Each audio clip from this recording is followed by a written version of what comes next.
کبھی ایسا بھی ہوا ہے کہ اپنی ہی آواز کانوں میں سنائی نہ دے، اپنے ہی الفاظ نامانوس لگیں اور اپنے ہی چہرے کی آنکھیں دھوکہ کھانے لگیں۔ اگر آپ نے ہمارے چینل کو ابھی تک سبسکرائب نہیں کیا تو اسے سبسکرائب کرنے اور بیل کے آئیکن کو ضرور پریس کریں تاکہ ملکی اور بین الاقوامی ایشوز پر ہمارے تجزیے اور تبصرے آپ تک پہنچ سکیں۔ یقین مانیے ایک ایسا ہی معاشرہ مرتب ہو گیا ہے جہاں نہ آوازیں سنائی دے رہی ہیں، نہ چہرے دکھائی دے رہے ہیں اور نہ ہی لب جنبش میں ہیں۔ مبارک ہو سرکار!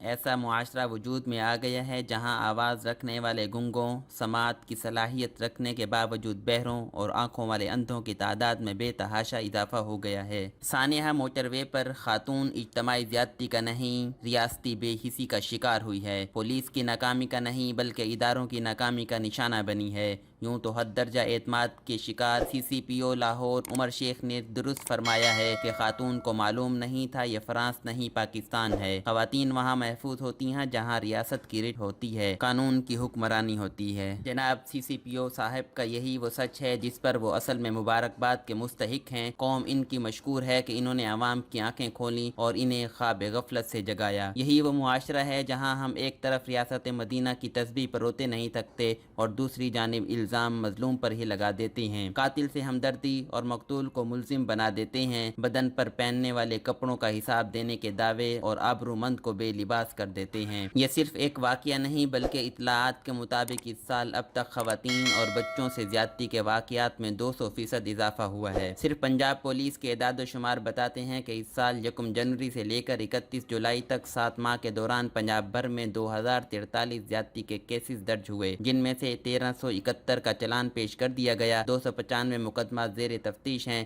جبکہ 375 مقدمات واپس لے لیے گئے ہیں۔ نہ صرف یہ بلکہ قتل، ڈکیتی اور راہزنی کے واقعات میں بھی کئی گنا اضافہ دیکھنے میں آیا ہے۔ یہ سب تب ہوتا ہے جب معاشرے افراتفری کا شکار ہو۔ ہر گزرتے دن کے ساتھ خوف کے سائے گہرے ہو رہے ہیں۔ خوف کا سبب جرائم کی شرح نہیں بلکہ وہ انکار ہے جس کا شکار ریاست ہو چکی ہے۔ وہ افراد ہیں جو مظلوم کو قصوروار ٹھہرا دیتے ہیں۔ لکھتے ہوئے خوف آتا ہے کہ غربت، بے روزگاری اور سماجی ناانصافی جس حد تک بڑھ گئی ہے، کہیں کسی دن بھوکے عوام ایک دوسرے کو ہی نوچنا نہ شروع کر دیں۔ ان وجوہات کے ساتھ ایک وجہ معاشرے کا غیر جمہوری اور اقتدار کا غیر فطری ہاتھوں میں ہونا بھی ہے۔ عدم اطمینان کا شکار معاشرہ اپنی آواز سے محروم ہو رہا ہے اور عدم انصاف اور احتساب نا امیدی کو جنم دے رہے ہیں۔ بار بار یہ جملے دہرانے کا مقصد یہ ہے کہ ارباب اقتدار اس بات کو سمجھنے بوجھنے کے باوجود قطعی طور پر یا تو بے خبر ہیں یا خاموش شریک جرم۔ ایک ہی ہفتے میں اداروں کے خلاف تنقیدی موقف رکھنے والے 3 صحافیوں ابصار عالم، بلال فاروقی،